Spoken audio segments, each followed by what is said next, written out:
CMA final दिसंबर 25 का SFM का paper review कर रहा हूँ। ये जो है ये हमारा सुपर 50 का क्वेश्चन का लिस्ट है, जैसा कि आप देख पा रहे हैं अगर आपने इसका इस्तेमाल किया था तो इससे भी काफ़ी कुछ फंस गया। और जो हमने एमसीक्यू का वीडियो यूट्यूब में डाला था उसमें जो एमसीक्यू बुक दिया था उससे भी काफ़ी कुछ फंस गया, और इतना सोच समझ के बनाया गया था कि आपका फंस जाए, और बाकी सब जिन्होंने कॉन्सेप्ट क्लास में अच्छे से सीखा है उससे काम हो गया। तो स्टूडेंट्स का एक्सपेक्टेशन 60 प्लस का है इस पेपर में। हाँ, एक सरप्राइज क्वेश्चन है, वो कौन सा है वो आपको बताते हैं, बट फटाफट पहले एमसीक्यू देखते हुए आगे बढ़ते हैं। तो जैसे कि आप देख पा रहे हैं फर्स्ट एमसीक्यू जो है ये कैपिटल बजटिंग का है, और इसमें चक्कर क्या हुआ कि ये सिमिलर डेटा वाला क्वेश्चन हम लोग एमसीक्यू बैंक में किए थे, बट वहाँ पर पेबैक पीरियड को लेके था। बस इस बार चेंज क्या कर दिया, प्रॉफिटेबिलिटी इंडेक्स को लेकर डाल दिया। तो कैलकुलेशन करके इसका आंसर वही आ रहा है जो वहाँ पे था, बस नाम चेंज किया। एक्चुअली मैं बोलूंगा ये करेक्ट कर दिया, एक तरह से प्रॉफिटेबिलिटी इंडेक्स वर्ड से करेक्ट कर दिया। जब मैंने एमसीक्यू बैंक में आपको ये कराया था तो मैंने बोला था कि यहाँ पे जो कर रहा है वो तरीका सही नहीं लग रहा है, बट ठीक है ऐसे कर रहा है तो आंसर निकाल रहे हैं। तो वहाँ पे डिस्काउंटेड पेबैक पीरियड लिखा होगा जिसमें डिस्काउंटेड पेबैक का लॉजिक भी फॉलो नहीं कर रहा था, तो ये करेक्ट कर दिया कि ये उसको पीआई बना के सॉल्व किया है, तो that means they have corrected this. Second number ये आप देखेंगे वो रिस्क एनालिसिस वाला क्वेश्चन है। इसमें इस एमसीक्यू बैंक में सेम क्वेश्चन है, इसमें पूछ रहा है sensitivity with respect to project cost will be, तो इसका आंसर आ रहा है 9.26%। ठीक है, sensitivity with respect to project cost का मतलब क्या है, आपको पहले नॉर्मल एनपीवी निकालना है और फिर देखना है कि प्रोजेक्ट कॉस्ट क्या होगा जिससे एनपीवी जीरो हो जाए, और फिर उस प्रोजेक्ट कॉस्ट और इस प्रोजेक्ट कॉस्ट का डिफरेंस निकालकर परसेंट में निकालना है। तो सॉल्व करके एक दूसरे तरीके से मैंने लिखा है 9.26% भी आ रहा है। नेक्स्ट क्वेश्चन ये अगर आप देखेंगे तो ये भी risk analysis and capital budgeting का है, जिसमें एक्सपेक्टेड कैश फ्लो आपको निकालने पहले पड़ेगा इन यूजिंग द प्रोबेबिलिटी, और फिर बोल रहा है amount in lieu of expected cash flow अगर 12,000 है तो सर्टेनिटी इक्विवेलेंट कोएफिशिएंट क्या है। तो सर्टेनिटी इक्विवेलेंट कोएफिशिएंट जो होता है वो आता है एक्सपेक्टेड कैश फ्लो जो भी आपका प्रोबेबिलिटी से आ रहा है multiplied by certainty equivalent coefficient. तो एक्सपेक्टेड कैश फ्लो हम सॉल्व करें तो 13,000 आ रहा है और ये 12,000 है, मतलब सर्टेनिटी इक्विवेलेंट कितना है उसमें 12/13 करोगे तो आंसर आ जाएगा।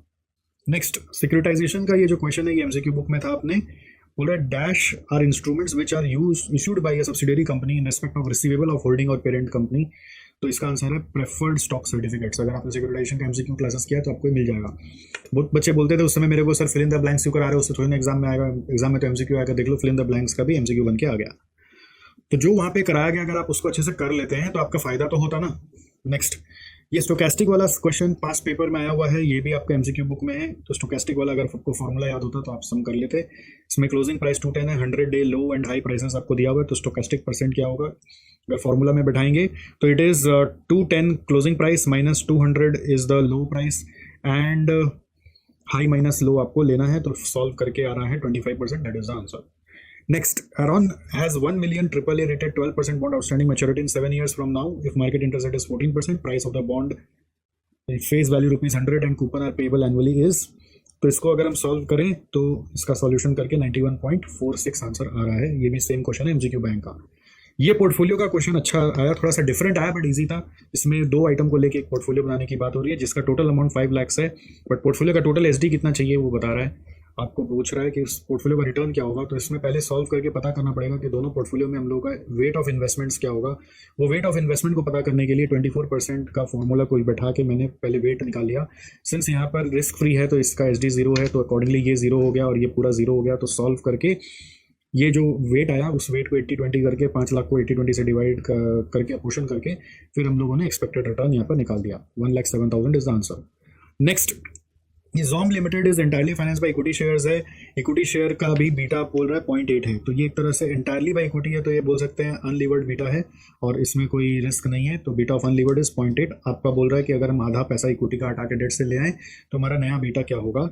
तो बेसिकली लीवर्ड बीटा का क्वेश्चन है ये, इसके भी बहुत सारे सम्स हम लोग एमसीक्यू बैंक में किए हैं। तो लीवर्ड बीटा का फॉर्मूला आपको पता होगा, beta of levered is equal to unlevered beta multiplied by 1 plus D by E. तो डेट और इक्विटी आधा आधा कर रहे हैं, उसको सॉल्व करके हमारा 1.6 आंसर आ रहा है।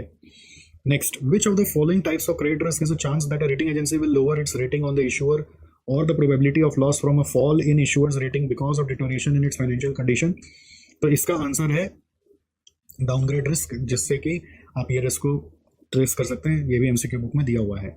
Next, consider a bullish spread option strategy. अब bullish spread option strategy using a call option जब बोल रहा है तो बुल कॉल स्प्रेड आपको बोल रहा है। बुल कॉल स्प्रेड कैसे होता है कि आप नीचे वाला कॉल खरीदेंगे, ऊपर वाला स्ट्राइक प्राइस का कॉल को बेच देंगे। अगर ये नहीं पता है तो आप ये सब नहीं कर पाते। अगर ये याद रहा तो आपका काम हो जाएगा। तो नीचे वाला कॉल खरीदा मतलब सी प्लस करना है, जिसका एक्सरसाइज प्राइस 220 है और प्राइस आपका 24 है, और सी माइनस करना है जिसका प्राइस 280 और इसका प्राइस 14 है। तो ये प्रीमियम रिसीव होगा, ये प्रीमियम देना पड़ेगा, तो 10 आपका कॉस्ट ऑफ प्रीमियम आएगा। और अगर strike price stock price last में 360 होता है तो उस स्टॉक प्राइस 360 में हम लोगों के घर में कितना रुपया नेट में आएगा। तो कॉल पे सिंस इसका एक्सरसाइज प्राइस 220 है तो यहाँ पे 140 रुपीज़ आएगा, और ये 280 से 360 तो 80 रुपीज़ देना पड़ेगा। तो अल्टीमेटली हम लोगों को 60 रुपीज़ यहाँ पे आएगा, और यहाँ पे प्रीमियम देना पड़ा 10 रुपीज़। एक तरह से आप ऐसा सोच सकते हैं, जैसे 24 आउटफ्लो है, 14 इनफ्लो है, तो 10 हम लोग को देना पड़ा, दोनों मिला के नेट में 50 आ जाएगा।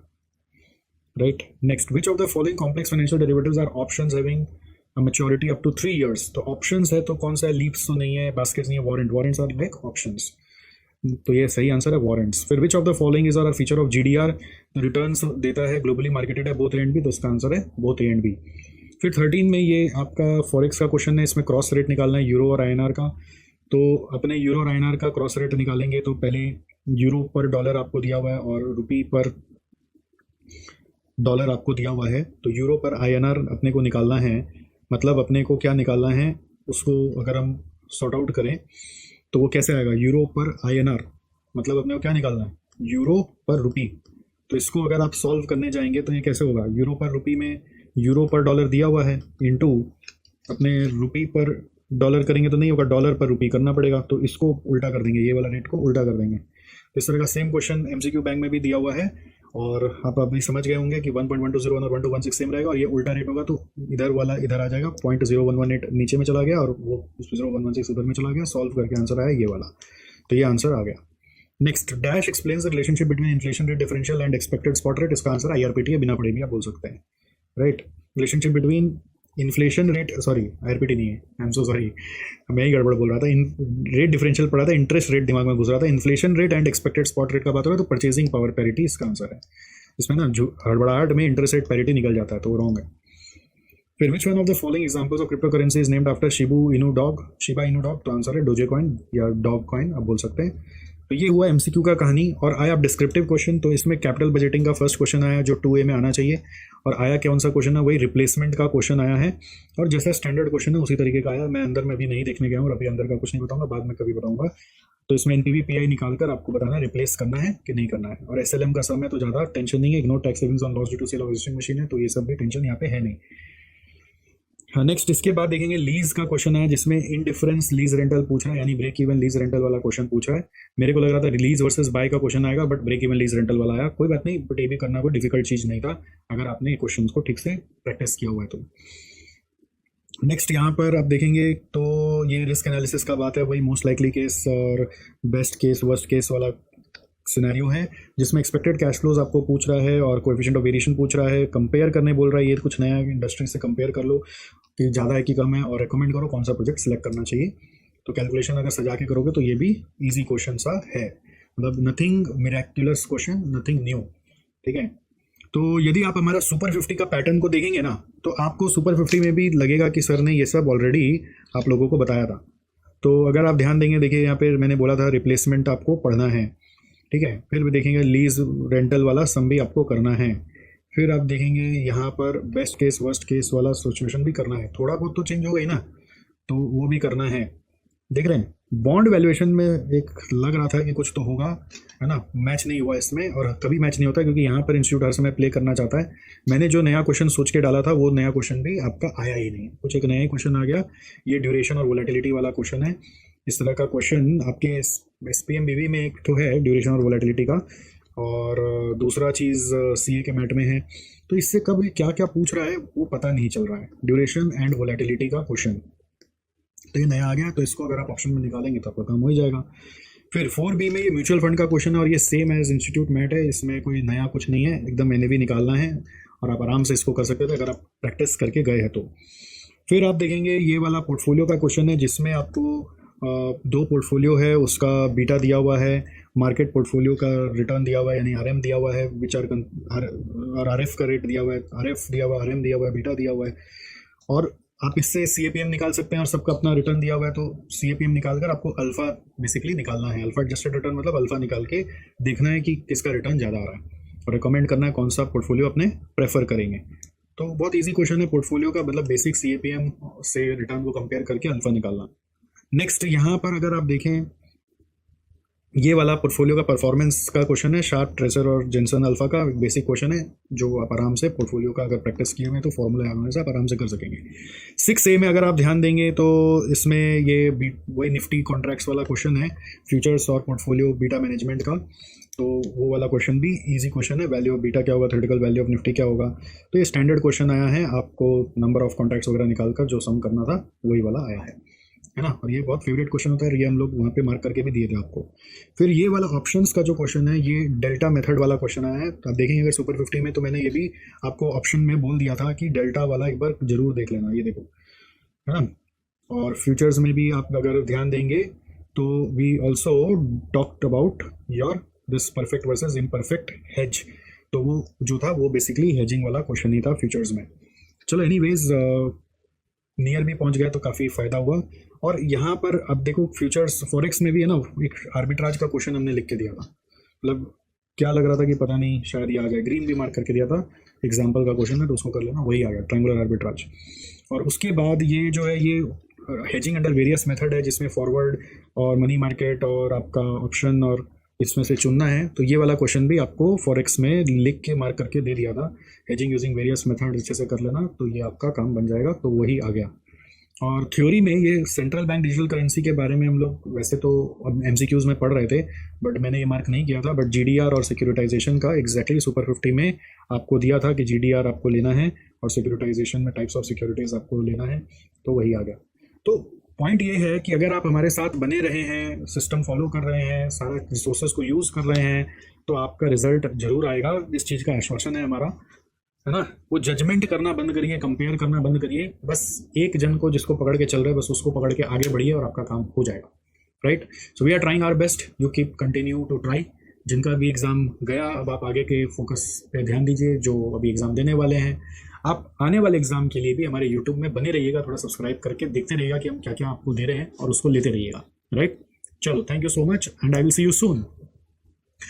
आने वाले एग्जाम के लिए क्या करना है, आने वाले एग्जाम के लिए बेसिकली आपको देखो 3 चीज़ पे काम करना है। आने वाले एग्जाम के लिए बेसिकली आपको 3 चीज़ पे काम करना है, और वो क्या है 3 चीज़। सबसे पहले अपना समरी नोट्स पढ़ना है। समरी नोट्स यदि आपके पास नहीं है तो आपके जो रिस्पेक्टिव टीचर्स हैं वो दे रहे होंगे। अगर सर नहीं दे रहे हैं और मेरा सब्जेक्ट है, मैं कई कारण से, जैसे आपका कोई भी सब्जेक्ट जिसको मैं पढ़ाता हूँ, जैसे SCM SPM में भी, तो उसका जो समरी नोट्स हमारे पास अपना बना हुआ है वो आप हमारे ले सकते हैं। और उसका ड्राइव का लिंक जो है वो जैसी वेबसाइट में आप फूटर में जाके देखेंगे, फ्री नोट्स में सब मिल जाएगा। फिर आपको हमारा सुपर 50 क्वेश्चंस का लिस्ट को लेके सारा सम्स को या क्वेश्चंस को एक बार अच्छे से याद जैसा कर लेना है। उसके अलावा आप हमारा जो MCQ बुकलेट है उसको सॉल्व कर लीजिए, आपका एक बार के लिए 70-80% पेपर मैच हो जाएगा, ठीक है। उसके बाद तो बाकी भगवान भरोसे, अगर उससे ज़्यादा मैच हो गया तो मेरा नसीब, आपका भी नसीब, और इससे कम मैच हुआ तो मेरा भी नसीब खराब, आपका भी नसीब खराब, यही हो सकता है। तो ये पैटर्न है पढ़ने का, और आपने अपना सुपर 50 बना रहेगा तो आप उसको रेफर कर लीजिए, बट अदरवाइज आप ये फ्लो में बस आगे बढ़ जाइए। हमारा जो मॉक टेस्ट सीरीज होता है उसका भी क्वेश्चंस को एक बार देख लेने में फ़ायदा, क्योंकि अभी हम लोग उसको भी इवैल्यूएट कर रहे हैं, तो उससे भी काफ़ी क्वेश्चंस छप के आ रहा है, मतलब 40-50% तो इससे डायरेक्ट क्वेश्चन मैच हो जा रहे हैं, इंक्लूडिंग द MCQs। तो एनीवे अगर आपने दिया हुआ है तो उसका भी क्वेश्चंस आप देख के जा सकते हैं। तो that is the way you have to prepare for your upcoming exam. अब नेक्स्ट एग्जाम के लिए कैसे पढ़ाई करनी है, जल्दी से आपको बता देते हैं क्या क्या रिसोर्सेज लगेगा। आपका समरी नोट्स बना हुआ होगा, या फिर आप मेरे सब्जेक्ट्स का मेरा ले सकते हो। SCM का एक वाव बुक है, SPMBB का भी एक समरी का बुक है, आप उसको ले सकते हो।